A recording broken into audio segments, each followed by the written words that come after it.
Hello guys, good evening. তো দেখো আমার মনার পাপা, আমি আর মনার পাপা ঘুরতে এসেছি পদ্ম বাগানে। তো পদ্ম বাগানটা একটু দেখাচ্ছি।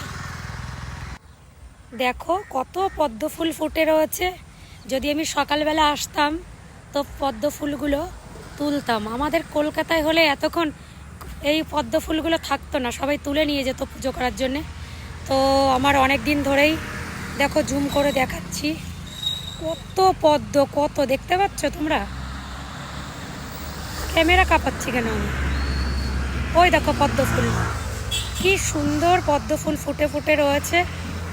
আর পুরো এইখান থেকে গ্রিন গ্রিন গ্রিন, ভীষণ সুন্দর জায়গাটা। তো আমি আর মনার পাপা চলে আসলাম পদ্ম বাগানে। এটা একটা দেখো রাস্তার পাশে, ওখানে সব ডাব বিক্রি হচ্ছে আর অনেক কিছু।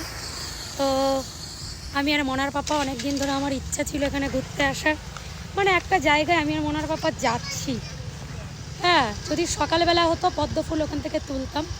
তো যাই হোক বন্ধুরা, খুবই ভালো লাগছে, ভীষণ সুন্দর দেখো জায়গাটা রাস্তার পাশে।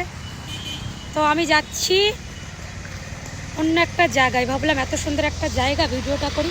আবারও দেখো ওই যে ওই জায়গায় পদ্ম ফুল ভর্তি।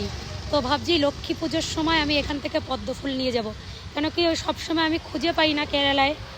তো কেরালাতে দেখো কত সুন্দর এই পদ্ম গাছ, কিন্তু কেউ লাগায়নি, এমনিতেই হয়েছে। তো আমি এবার লক্ষ্মী পুজো হলে এখান থেকেই পদ্ম নেবো। কি বলো, মনে পাপড়ে নিয়ে আসবে তো? হাই করো, হ্যালো করো। তো যারা চেনো না চিনে নাও, এটা আমার মনার পাপা। হাই করো।